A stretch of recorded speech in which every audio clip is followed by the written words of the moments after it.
My first guest, though, I am truly thrilled and honored to invite him. He made his acting debut 40 years ago. He's appeared on Broadway in many movies. He currently stars in one of my favorite shows on television, The Larry Sanders Show, as the executive producer, Artie. Let's take a look.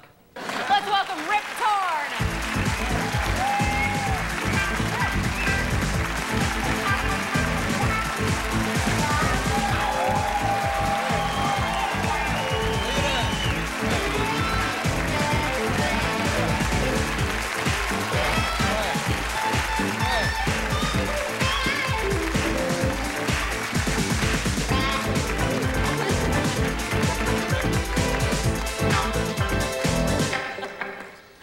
Oh, man, what a thrill. I do have to suck up to people normally, but I'm telling you, this is for real this time.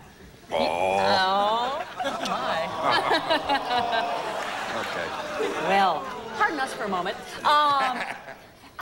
You seriously, it's my favorite character on television today, your character. Thank you. I remember you as this great dramatic actor. I didn't know you were so funny. Well, comedy pays better than all those other things, right? Do you enjoy comedy better? Or? Yes, very much so. Really? Yeah. Because you've done some great stuff. I mean, dramatic and comedic. Well, somebody once saw a country guy went in and saw Hamlet, where he sees his father's ghost and faints and everything, and he comes outside and he says, "What's the big deal about that?" He said, "If I'd seen my father's ghost, I would have fainted too, like that." So, the comedy is something a little different, The character you play, the executive producer Yes. of a late-night talk show, is your Right. character modeled on somebody in real life? I say that it's modeled on all the producers who hired me and fired me. And the name is Arthur, but I said, I'll play him if I can. It's hard to say. I said, it sounds like a guy who wrote a book. So I said, if I can call him Artie. Of course, that's my initials, too, is RT. So if somebody called me RT, it'd sound like Artie. There you go. It's Okay. very clever. Yeah.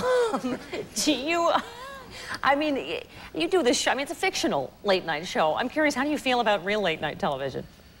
Well, I've been on Leno once, and I've been on Letterman twice, and I had a great time. And, those guys really work. No doubt about it. Yeah. I mean, I don't, because you talk about a lot of people on the show. Any of them ever get mad? Some people do, yeah.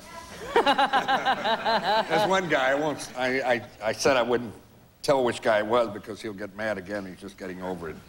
And, we said a few salty things about Ryan O'Neal, but I said, you guys know Ryan? I said, I do. He's been on the show twice. He's a terrific actor. We had a lot of fun, and most people know that they're going to get roasted when they come on the Larry Sanders Show. I would think so. Yeah. Speaking of comedy, I hear that you're doing another comedy project with Kelsey Grammer? Yeah, I finished that, and it's going to come out soon. It's called Down Periscope, and I have a very funny part in that, too. And what's it about? He's a kind of, plays something like a rapscallion kind of guy, it gets in trouble all the time. It's a real stretch for Kelsey. But he plays a naval officer, and it's about some war games where he takes an old Russian submarine and tries to outdo the nuclear navy of the U.S. Ah, all right. But it's a funny, very funny. And Oh. of course, he's funny as always. As always. You were mentioning your initials RT. I've always loved your name, but that can't be your real name, Rip Torn. Well, Oh, Torn no. is my. Let's see if I can find did you bring two forms of my identification? driver's license here. Elmore Torn. Yeah. I can see why. You went with the somewhat more macho Rip. That was our I think Elmore that's music. a county in Alabama someplace on the other. My grandmother saw it on the map somewhere, and she gave my dad that name. And I was going to be called Charles. I would have been Chuck Torn. Never had any problem. But I did have an Italian girlfriend one time that called me El More, and I like that. Although it's easier to yell Rip during sex, I would think. But anyway, I don't know what that meant. You were the most interesting person, literally, I have read about. You were on Richard Nixon's enemies list. How did you get on Richard Nixon's enemies list? I don't know. You must have earned it. There were a group of citizens going up during the Kennedy administration, going up to talk to Bobby Kennedy about, you know, it's hard to believe that at one time a fifth of our population, well, even further back, a long time ago, women couldn't vote. And then black citizens couldn't vote. And this was during that time. And that actually happened. And so I was asked, was doing a play on Broadway by the black author James Baldwin. And Jimmy and Lena Horne and Harry Belafonte and a number of people were going up to talk to Bobby Kennedy because Belafonte was close to Kennedy and they were friends.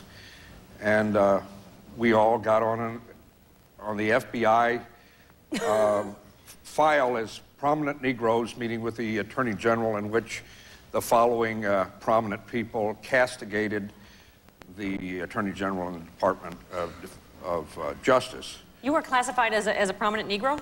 Well, my dear. Go on. Go on with your bad self. Thank you. Oh. I showed that to my dear friend Maya Angelou, and she reddened and she looked at me. She said, "Well, Rip Torn," she said, "that's the best thing anyone ever said about you," and I said, "I agree." And a pleasure to have you on. Please come back and see us anytime. Please watch The Larry Sanders Shows on HBO. Rip Torn, thank you so much. Still to come, Kato Kaelin. Next, coming up, you love her in ER, Christine Elise. Don't go away.